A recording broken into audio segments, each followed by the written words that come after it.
In the heart of London's winding streets, where the rhythm of daily life never stops, there was a small bookshop nestled away from the crowds. Its shelves were packed with stories of every kind, timeless classics sitting beside modern bestsellers.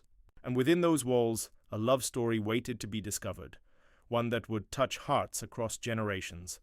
The shop belonged to Mr. Harrison, a kind and gentle man whose entire world revolved around books.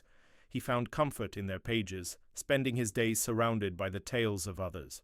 But there was a loneliness about him, a quiet sadness that seemed to linger in the corners of the store. One rainy afternoon, a young woman named Sarah ducked into the shop to escape the downpour. The moment she stepped inside, she felt it, that special warmth that only comes from a place filled with stories. As she wandered through the narrow aisles, running her fingers along the spines of forgotten books, something caught her eye. Tucked away on a bottom shelf was an old leather-bound volume covered in dust. Curiosity drew her in.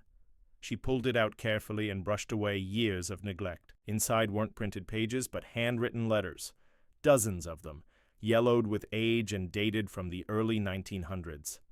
Sarah couldn't resist. She began to read, and with each word, she was transported to another time. The letters told the story of two people deeply in love. They were written by Mr. Harrison's grandparents, a man named William and a woman named Clara. William had been a struggling writer, pouring his heart into words that few people read. Clara was the daughter of a wealthy merchant, someone far above William's social standing. Despite the distance between their worlds, they fell completely and hopelessly in love. Their happiness was pure but fragile. When the First World War broke out, William was called to serve. He had no choice but to leave Clara behind. Before he left, they promised to write to each other every week to keep their love alive through words on paper. And they did. Their letters were filled with dreams of the future, promises of reunion, and the kind of devotion that only comes from true love. But as the war dragged on, the letters became less frequent. Weeks turned to months, and the distance between them grew heavier with each passing day. Sarah's hands trembled as she read through the collection. The letters stopped abruptly.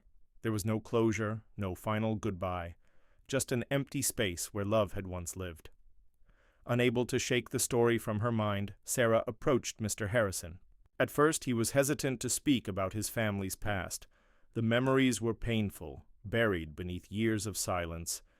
But Sarah's genuine interest softened him, and eventually he began to share what he knew. He told her about William and Clara, how they had been the owners of this very bookshop, how their love had been the foundation of everything.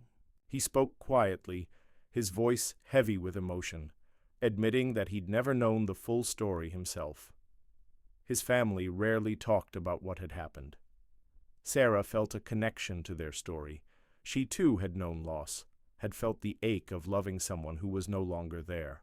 Determined to uncover the truth, she dove into research. She spent hours in libraries, searching through old newspaper archives and war records, piecing together fragments of the past.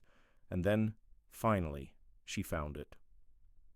In a small park not far from the bookshop, hidden beneath the shade of old trees, stood a memorial stone.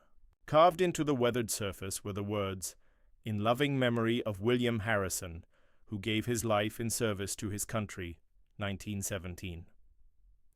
Sarah's heart sank. William had been killed in battle just months before the war ended. He never made it home. He never got to hold Clara again, never got to fulfill the promises written in those letters. But there was more to the story. Through further digging, Sarah discovered that Clara had never remarried. She had spent the rest of her life running the bookshop alone, keeping William's dream alive. Every book on those shelves was a tribute to him, every story a reminder of the man she loved. She had kept his letters close until the very end, tucking them away in that old volume where they would remain, waiting for someone to find them. When Sarah returned to the shop and shared what she'd learned, Mr. Harrison wept. For the first time, he truly understood the depth of his grandparents' love. Together, they sat in the quiet of the bookshop, honoring the memory of two people who had loved so fiercely, even when the world tried to tear them apart. Word of the story spread throughout the neighborhood. People began visiting the shop not just for books, but to hear the tale of William and Clara. Their love became a symbol, a reminder that even in the face of tragedy, love endures. And so, in that quiet corner of London, surrounded by the smell of old paper and the whispers of forgotten stories, the memory of a lost love lived on. It reminded everyone who heard it that love, true love, never really dies. It simply waits, tucked away in the pages of our lives, for someone willing to remember. Even in the darkest times, love finds a way to S.